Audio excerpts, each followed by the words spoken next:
I am here with Bill Gates. We know him from Microsoft. We now know him for the Bill and Melinda Gates Foundation. Bill, it's great to see you. Great to see you here in particular because we know the Gates Foundation for its work on infectious diseases, child health, nutrition, agriculture, education, the list goes on. Why does Bill Gates care about finance? Well, it's all about helping the poorest. And one thing they don't have access to is bank accounts. The fee structure, if you have small amounts of money, is just too high. And we got involved in some traditional microlending, but just didn't see how that could scale up and get inexpensive enough. So now we're involved in trying to make sure we get a very efficient digital payment structure set up for all the poorest in the world to get financial products that work for them. What are you doing? The idea is that typically through the cell phone, you should be able to send money to your relatives. You should be able to track the money that's coming in, set aside money to buy seeds the next year. And there are countries where this is beginning to take off. Kenya, Bangladesh, even Somalia, maybe the last country you'd suspect, up in Somaliland, almost half of the GDP is done digitally. I don't need to tell you that the poor have been unbanked for as long as there have been banks. Why is this time different? Well, it's really the digital revolution. The poorest have bought cows, stored gold, put currency under their mattress, but they are getting cell phones. And the cell phone capability of identifying who's using the cell phone, letting you look at your spending patterns, that's going to be common sense. People are going to have help and lots of innovative products competing on top of this digital currency platform. So if technology, mobile phones for example, digital money, helps to increase access to financial services at the same time as it lowers the cost of delivery, why is philanthropy needed? Philanthropy should just be here to bootstrap this. There are a lot of regulations in this area, and understanding how those regulations can make the cost of remittances, where you're sending money back to your family in your country of origin, how right now that has about a 5% overhead on it.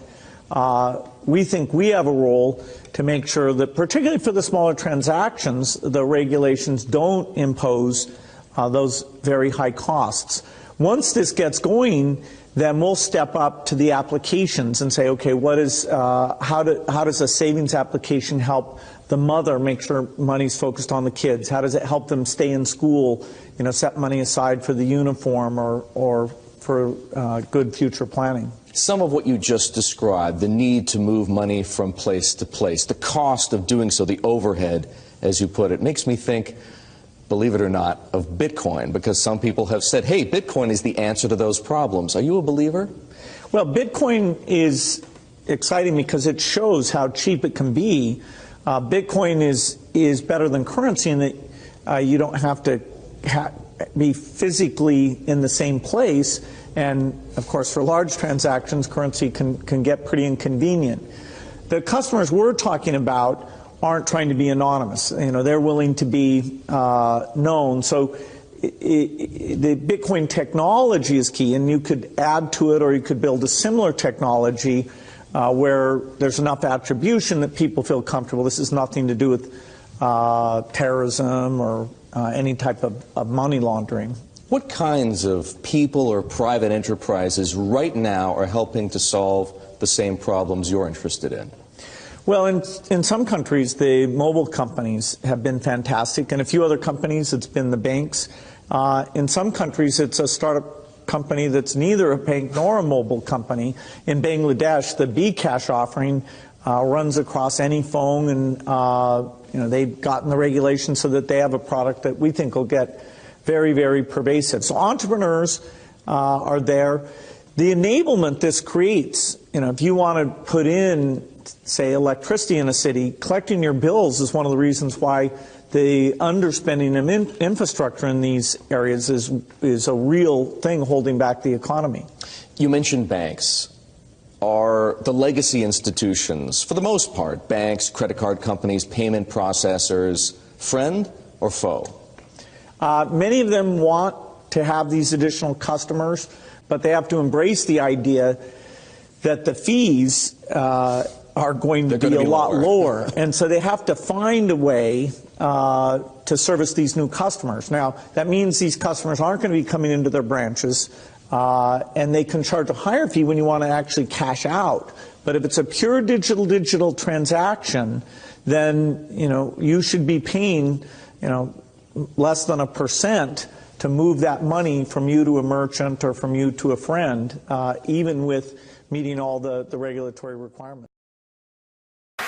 All right, and then you said money. How is money going to change? How is money Well, poor people don't have bank accounts, and so when they have an emergency, they want to borrow, save, it's very tough. Small transactions, the fees are just too high when you have banks and ATMs and all that. If we take the cell phone and just use digital currency, then you can have all those financial services. So 2 billion people who don't have any kind of bank account will have all sorts of innovative services, help them save, pay for education.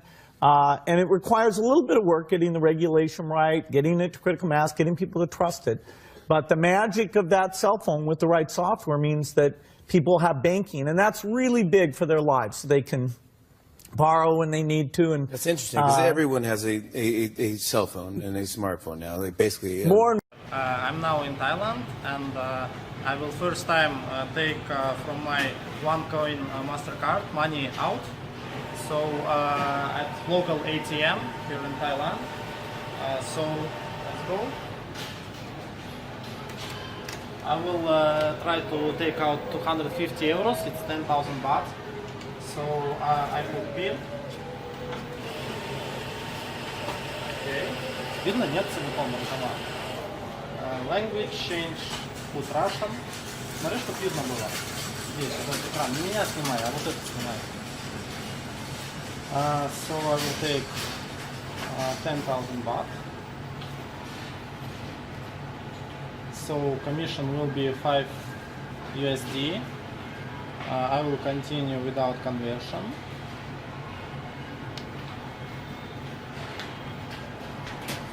So here will come the money out.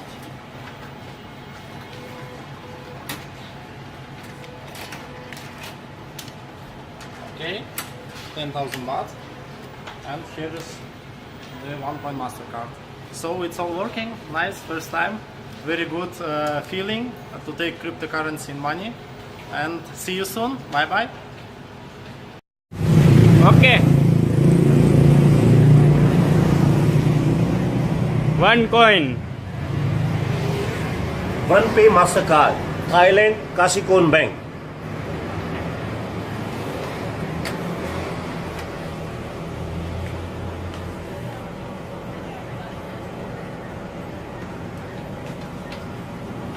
I'm doing the process. I'm taking a withdrawal from the Kasikorn ATM machine. Right? You can see this. I'm taking 1,000 baht. Right? From the Kasikorn Bank from OnePay. They are asking me the charges. I say okay. Yes. Now, yes, please take your money and receipt.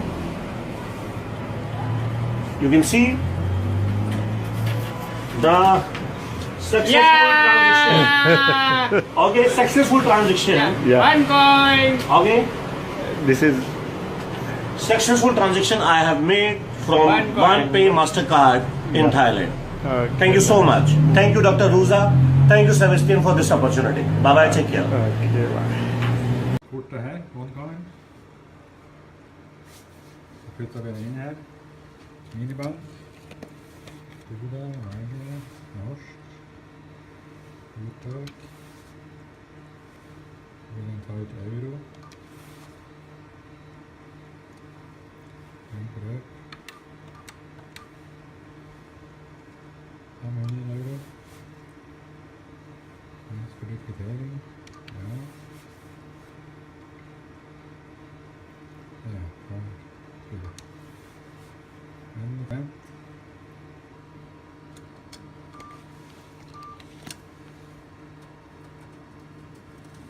Han är på korten.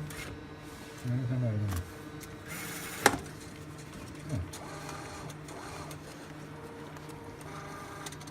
Ja. repeated.